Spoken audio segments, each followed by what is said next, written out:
नमस्कार, मैं हूं आमिल बेग। आप देख रहे हैं सिटी बुलेटिन न्यूज। पेश हैं आज के प्रमुख समाचार। अपना दल यस के स्थापना दिवस समारोह में केंद्रीय मंत्री और दल की राष्ट्रीय अध्यक्ष अनुप्रिया पटेल ने शनिवार को यहां हुंकार भरी। इस दौरान उन्होंने उत्तर प्रदेश में 70 से अधिक सीट जीतने के लिए कार्यकर्ताओं को जीत का मंत्र दिया, तो वहीं अनुप्रिया को सुनने के लिए मैदान में भारी भीड़ जुटी। अयोध्या पहुंची अनुप्रिया पटेल ने कहा कि आज उत्तर प्रदेश में तीसरी बड़ी पार्टी बनकर उभरे हैं। सामाजिक न्याय का एजेंडा हमारे दिल के करीब है। हम इसको लेकर कोई दिखावे की राजनीति नहीं करते। सामाजिक न्याय के जो भी विषय समय समय पर आए हैं उसे राज्यों की विधानसभा से लेकर देश की संसद तक सदा उठाने का काम किया है। आज जिस मसले की पूरे देश में चर्चा हो रही है, जातीय जनगणना को लेकर अपना दल ने अपने गठन के समय से लेकर ही इस विषय को उठाया है। जातीय जनगणना को लेकर समाजवादी पार्टी पर अनुप्रिया पटेल खूब बरसीं। उन्होंने कहा कि उत्तर प्रदेश में कई बार सपा की सरकार रही, सपा ने क्यों नहीं जातीय जनगणना कराई। सीटों के बंटवारे को लेकर के उन्होंने कहा कि सीटों के बंटवारे पर अभी चर्चा नहीं हुई है, समय आने पर सीटों की बात भी की जाएगी। पार्टी के स्थापना दिवस समारोह में प्रदेश के कैबिनेट मंत्री और अनुप्रिया पटेल के पति आशीष पटेल भी मौजूद थे। बता दें कि स्थापना दिवस समारोह कार्यक्रम में जिले के अन्य कार्यकर्ताओं के अलावा गोसाईगंज विधानसभा क्षेत्र से प्रमोद सिंह ने सैकड़ों चार पहिया वाहनों से हजारों की भीड़ के साथ शिरकत किया। अनुप्रिया पटेल और आशीष पटेल ने अयोध्या की जनता को धन्यवाद ज्ञापित किया। सबसे पहले तो मैं पार्टी का स्थापना दिवस है, इस अवसर पर हमारे पार्टी के सभी कार्यकर्ता और पार्टी के जो नींव के पत्थर रहे, बहुत सारे लोग आज हैं, बहुत सारे आज नहीं हैं, और पार्टी के सभी समर्थकों, शुभचिंतकों को, सभी पार्टी की विचारधारा के अनुयायियों को, सभी लोगों को मैं बधाई और शुभकामनाएं देना चाह रही हूँ। अपना दल अपने गठन के समय से सामाजिक न्याय की विचारधारा को लेकर काम करता रहा है। आज उत्तर प्रदेश के अंदर हम तीसरी सबसे बड़ी पार्टी बनकर उभरे हैं और सामाजिक न्याय का एजेंडा हमारे दिल के करीब है। हम इसे लेकर कोई दिखावे की राजनीति नहीं करते हैं। सामाजिक न्याय के जो भी विषय समय समय पर आए हैं उसे अपना दल ने राज्यों की विधानसभा से लेकर देश की संसद तक सदा उठाने का काम किया है। देखिए, पार्टी की सहभागिता 2014 से जब से एनडीए गठबंधन में आया है पार्टी, तब से लगातार पार्टी बढ़ी रही है। आज उत्तर प्रदेश में तीसरे नंबर की पार्टी है। 13 विधायक, 2 सांसद, 1 एमएलसी, कितने जिला पंचायत अध्यक्ष, कितने जिला पंचायत सदस्य, ब्लॉक प्रमुख, ये सब पार्टी की उत्तरोत्तर वृद्धि का वो है। लेकिन हमारी पार्टी सहभागिता के नाम पे बार्गेनिंग की राजनीति नहीं करती है।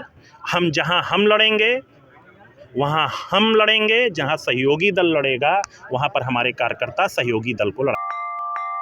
तहसील बीकापुर में शनिवार को संपन्न हुए संपूर्ण समाधान दिवस में जिलाधिकारी नीतीश कुमार ने जनता की फरियाद सुनी। माताहतों को उन्होंने समय अवधि में समस्याओं के समाधान के निर्देश दिए।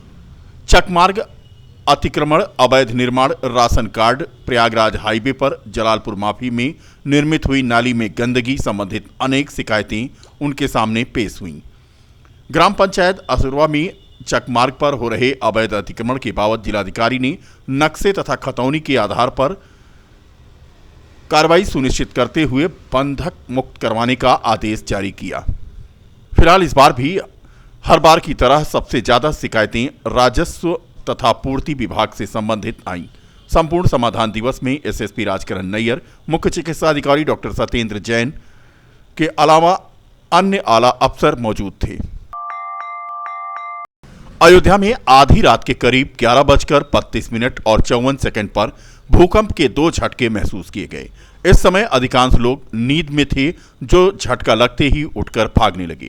घरों के अलावा अस्पताल, मंदिरों और होटलों से भी लोग बाहर आकर खड़े हो गए। यह भूकंप कुछ सेकंड का होने के कारण जब तक लोग कुछ समझ पाते आकर गुजर गया। इसके बाद भी काफी देर तक लोग घरों में जाने की हिम्मत नहीं जुटा पाए।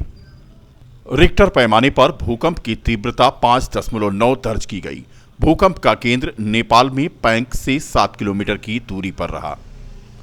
कुल मिलाकर के अयोध्या में भूकंप के झटके महसूस किए जाने के बाद लोग बाहर निकल आए थे और अपने आप को सुरक्षित स्थान पर पाकर ये मानकर चल रहे थे कि जल्द ही इसका असर खत्म हो जाएगा। फिलहाल जिले में किसी भी प्रकार की अप्रिय सूचना नहीं है। रामनगरी अयोध्या में 7वें दीपोत्सव पर राम मंदिर को 1 लाख दीपों से जगमग किया जाएगा। इसको लेकर श्री राम जन्मभूमि तीर्थ क्षेत्र ट्रस्ट और जिला प्रशासन संयुक्त रूप से तैयारी में जुटा है।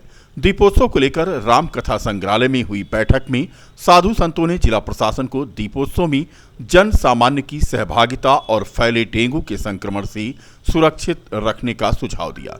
जिलाधिकारी नीतीश कुमार ने संतों को आश्वासन दिया कि दीपोत्सव में आने वाले श्रद्धालुओं को अव्यवस्थाओं का सामना नहीं करना पड़ेगा। जिलाधिकारी ने बताया कि इस बार दीपोत्सव बेहद खास होगा। दीपोत्सव पर बड़ी संख्या में स्वयंसेवक राम मंदिर में 1 लाख दीप प्रज्वलित करेंगे। वहीं राम की पैड़ी पर 21 लाख दीपों से वर्ल्ड रिकॉर्ड बनाए जाने के लिए अवध विश्वविद्यालय तैयारी कर रहा है। सुरक्षा के मद्देनजर एक निश्चित अवधि के दौरान राम की पैड़ी पर लोगों का प्रवेश बंद हो जाएगा।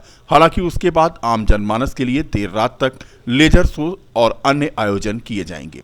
इस दौरान बड़ा भक्तमाल महल के महंत अवधेश दास ने दीपोत्सव के दूसरे दिन दीपावली पर भी भव्य आयोजन करने और इसका सीधा प्रसारण कराए जाने का सुझाव रखा। जगत गुरु राघवाचार्य ने दीपोत्सव के दौरान मठ मंदिरों पर भी भव्य आयोजन किए जाने और रास्तों को खुला रखने की बात कही। बैठक में सांसद लल्लू सिंह, विधायक वेद प्रकाश गुप्ता, सीडीओ अनीता यादव तथा विकास प्राधिकरण के उपाध्यक्ष विशाल सिंह के अलावा अन्य लोग मौजूद थे। देखिए, जन सहभागिता को बढ़ाने के लिए सबसे महत्वपूर्ण है कि जो हमारा दीपोत्सव जो है वो अभी भी जन सहभागिता का है, क्योंकि हमारे जो वॉलंटियर्स हैं अवध यूनिवर्सिटी के बच्चे हमारे हैं, वो यहीं के हैं, आसपास के ज़िले के हैं, जनपद अयोध्या के हैं, बस्ती के, गोंडा के। अवध यूनिवर्सिटी में लगभग 20 से 25 हज़ार बच्चे वॉलंटियर के रूप में आते हैं। जो हम लोग पासेज जारी करते हैं वहीं यहाँ हैं। 10% मैक्सिमम लोग हैं जो कि बाहर से आते हैं, जो कि एक गेस्ट के रूप में रहते हैं। और उसको लोग किस तरह से उससे जुड़े, मैं आपको विस्तृत बना रहा हूँ कि ये सरकारी कार्यक्रम नहीं है, ये लोक का कार्यक्रम है, लोक उत्सव है। और इसलिए मैं बता रहा हूँ कि जो हमारे जो मुख्य कार्यक्रम में भी लोक के लोग रहते हैं, लगभग 90% लोग अयोध्या के ही होते हैं। मैं इसको क्लियर कर दूं पहले, सबसे पहले स्पष्ट है। और इसको लोक उत्सव बनाने के लिए है कि जो विभिन्न मंदिर हैं, जो हमारे विभिन्न मंदिर हैं, घाट हैं, उसमें भी हम डिसेंट्रलाइज रूप से अलग अलग जगहों पे हम लोग दीप प्रज्वलित करते हैं। और यहाँ पे सभी जनप्रतिनिधिगण भी ये प्रयास करते हैं, सब लोग प्रशासन भी प्रयास करता है कि अलग अलग जगहों पे, चौराहों पे भी दीप प्रज्वलित किए जाए और घाटों पे भी हम लोग दीप प्रज्वलित करते हैं। तो ये लोक तत्व और लोक परंपरा से ही आया है हम लोग, और सब लोग सहभागी बनते हैं और हम लोग जो आसपास के लोग हैं सब उसको दीप प्रज्वलित करते हैं। आज जो मीटिंग हो रही है, तमाम गलियों बंद कर दिए जाते थे, आने जाने में लोगों के लिए प्रॉब्लम खड़ी हो रही है। नहीं, देखिए, कुछ जो एरियाज़ हैं जहाँ पे जहाँ पे मुख्य कार्यक्रम होता है वहाँ पे व्यवस्थाएं संचालित की जाती है। वहाँ पे गाड़ियों के लिए आवागमन में एक अलग पार्किंग व्यवस्था होती है, लेकिन पैदल जाने के लिए कोई समस्या नहीं होती है। और आप जानते हैं कि जो मेन एरिया है वहाँ पे लोग पैदल उस कार्यक्रम का आनंद ले पाएँ, उसके लिए सोच हम लोग आयोजित करते हैं। और सांस्कृतिक कार्यक्रम होता है तो वहाँ गाड़ियों की अधिक आवाजाही से फिर लोगों को समस्या हो सकती है, तो वो ट्रैफिक के दृष्टिकोण से भी रखा जाता है। और ज़्यादा से ज़्यादा लोग, अब जाड़े का भी मौसम है तो उसमें ज़्यादा से ज़्यादा लोग पैदल इन क्षेत्रों में भ्रमण करेंगे तो एक अच्छे से एक वातावरण रहेगा और एक त्यौहार का, फेस्टिवल का मौसम रहता है। और सब लोग यहाँ अयोध्या में जो नए कार्य हो रहे हैं उसको भी देखेंगे। नहीं, उसके लिए संस्कृति विभाग भी अनवरत रामलीलाओं का आयोजन करता है। और लेकिन अभी एक तुलसी केंद्र जो है वहाँ पे भी बन रहा है, बिल्डिंग बन रहा है, वो कंप्लीट होने की स्थिति में है, तो उसमें एक स्थायित्व और मिलेगा और बेहतर लोकेशंस पे होगा। और कुछ हमारे फैसिलिटी थे जिसको दिया गया है कि वहाँ पे भी रामलीलाओं का मंचन, सांस्कृतिक कार्यक्रम होते रहे, अनवरत हो। तो ऐसे हम लोग प्रयास कर रहे हैं। जो हमारा म्यूजियम स्थल है वहाँ उसको भी म्यूजियम बनाया जाएगा। तो काफ़ी बड़े पैमाने पर प्रयास चल रहा है और विकास कार्य भी चल रहे हैं। तो नव अयोध्या बन रहा है और हम लोग पौराणिक अयोध्या को भी एक नए कलेवर में प्रस्तुत कर रहे हैं। हम लोग मंदिरों का भी रिनोवेशन कर रहे हैं और हेरिटेज के रूप में कर रहे हैं, कैसे उसके लाइमस्टोन का यूज़ करके काफ़ी अच्छे क्वालिटी के पत्थर लगा के, और अब हमारे साधु संतों ने भी मांग उठने लगे कि हमारे मंदिरों को भी रेनोवेट किया जाए, जो हम लोगों ने प्रथम फेज में लिया था। तो ये एक स्वीकारता दिखा रहा है कि एक बेहतर कार्य हो रहा है, और जहाँ जहाँ पे भी कुछ कमियां लगेगी तो उसको हम बेहतर करने का प्रयास करेंगे और बेहतर रूप से इंक्लूसिव बनाएंगे सर। दीपोत्सव का जो कार्यक्रम में भी कुछ इस तरह से व्यवस्था नहीं, बिल्कुल, राम मंदिर में भी वहाँ पे भी 1 लाख दिए प्रज्वलित किए जाते हैं, और जो मैंने आपको बताया कि हमारे अलग अलग मंदिर हैं, वहाँ भी हम लोग संस्कृति डिपार्टमेंट, पर्यटन डिपार्टमेंट वहाँ वॉलंटियर लगा के दीप प्रज्वलित करते हैं। और कुछ भारत को संवैधानिक रूप से हिंदू राष्ट्र घोषित कराने के लिए एक बार फिर से अयोध्या की तपस्वी छावनी के पीठाधीश्वर जगतगुरु परमहंस आचार्य ने आमरण अनशन शुरू करने की चेतावनी दी है। इस दौरान उन्होंने भूमि पूजन करके शुरुआत किया है। 7 नवंबर से अन्न जल त्याग करके आमरण अनशन पर परमहंस आचार्य बैठेंगे। आज परमहंस आचार्य ने कहा कि हिंदू राष्ट्र को घोषित करने के लिए 7 नवंबर से आमरण अनशन वह शुरू करने जा रहे हैं। तपस्वी छावनी सबसे पुरानी छावनी है, जहां पर उन्होंने वर्तमान में राम मंदिर को लेकर आमरण अनशन किया था और आज भूमि पूजन किया है। उन्होंने कहा कि 7 नवंबर से उनका अनशन सुबह 7 बजे शुरू हो जाएगा। इस दौरान उन्होंने केंद्र सरकार से मांग करते हुए कहा कि जब देश का बंटवारा धर्म के आधार पर हुआ था, तो ऐसे में हिंदू राष्ट्र घोषित करने की उन्होंने मांग उठाई। बीकापुर विकासखंड में ग्राम पंचायत मलेथुकनक तथा अस्करनपुर में ग्राम चौपाल का आयोजन हुआ।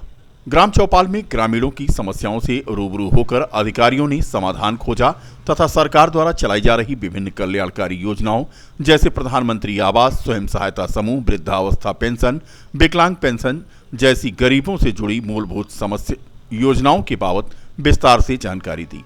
चौपाल में उन लोगों से आवेदन पत्र आमंत्रित किया गया जिन्हें अभी तक पात्र होने के बाद भी प्रधानमंत्री आवास योजना का लाभ नहीं मिल पा रहा है।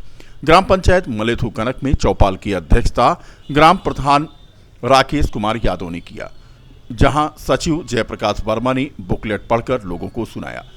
इसी प्रकार से ग्राम पंचायत अस्करनपुर में भी सहायक विकास अधिकारी बद्रीनाथ पांडे के निर्देशन में चौपाल की अध्यक्षता ग्राम प्रधान आशा देवी ने की। यहां उपस्थित ग्रामीणों को ग्राम सचिव धनंजय मौर्य ने उनके बाबत चलाई जा रही योजनाओं के बारे में जानकारी दिया। ग्राम सभा मलेथुकनक पंचायत भवन में ग्राम चौपाल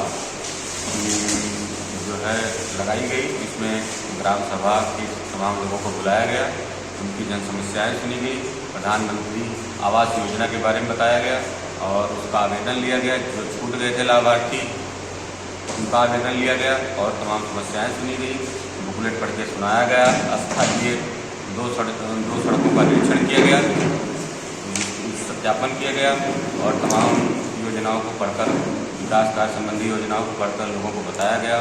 उप मुख्यमंत्री केशव प्रसाद मौर्य के द्वारा जो जानकारी दी गई थी उस संबंध में लोगों को बताया गया, बुकलेट पढ़ के सुनाया गया, बताया गया और जिन लोगों का काम आवास प्रधानमंत्री योजना में जिन लोगों का नाम छूट गया है उनका आवेदन लिया गया और ये दिया गया कि आप लोगों का आवास में नाम बढ़ जाए। लोगों की समस्याएं सुनी गई और उनका यथासंभव निस्तारण किया गया। निराकरण इसी चौपाल में कराया जाता है। आज की इस चौपाल में ग्राम पंचायत अस्करनपुर में कुछ समस्याएं आई जिसमें कि किसी का राशन कार्ड नहीं बना है, किसी को आवास नहीं मिला हुआ है। ऐसे लोगों को चिन्हित किया गया है। आवास की अस्थायी प्रतीक्षा सूची बनाई जा रही है। उस सूची में उनका नाम शामिल कर लिया गया है। जिन्हें राशन कार्ड नहीं बना है उस अंबेडकर नगर जिले में एसटीएफ द्वारा गिरफ्तार किए गए पूर्व विधायक पवन पांडे को बीती रात न्यायालय में पेश किया गया। न्यायालय ने न्यायिक हिरासत में उन्हें जेल भेज दिया। पूर्व विधायक पवन पांडे को एसटीएफ ने शाम को गिरफ्तार किया था। धोखाधड़ी और जालसाजी के मामले साजिश करने का पूर्व विधायक पर आरोप है। अकबरपुर कोतवाली में पूर्व विधायक सहित 8 पर ये मुकदमा दर्ज हुआ था। एसटीएफ ने पूर्व विधायक पवन पांडे की गिरफ्तारी की और रात में ही न्यायालय के आदेश पर उन्हें जिला जेल शिफ्ट कर दिया गया। कोतवाली अकबरपुर में पंजीकृत मुकदमा अपराध संख्या 319/22 धारा 419-20 467, 68, 471 एवं अन्य आईपीसी की धाराओं में अभियोग पंजीकृत था, जिसमें पूर्व विधायक पवन पांडे वांछित अभियुक्त थे। आज यूपी एसटीएफ द्वारा इनको गिरफ्तार करके अकबरपुर कोतवाली में दाखिला कराया गया। इनको माननीय न्यायालय के समक्ष प्रस्तुत कर जिला जेल अंबेडकर नगर में इनका दाखिला कराया गया है। बाकी विधिक कार्रवाई की जा रही है।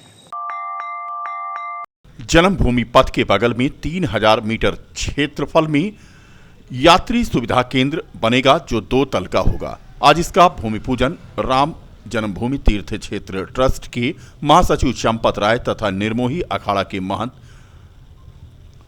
श्री राम जन्मभूमि तीर्थ क्षेत्र ट्रस्ट के ट्रस्टी दिनेंद्र दास महाराज ने किया। श्री राम जन्मभूमि तीर्थ क्षेत्र ट्रस्ट श्रद्धालुओं और पर्यटकों की सुविधाओं को देखते हुए प्रतिदिन नए विकल्पों को विकसित कर रहा है। इसी कड़ी में यह भूमि पूजन किया गया।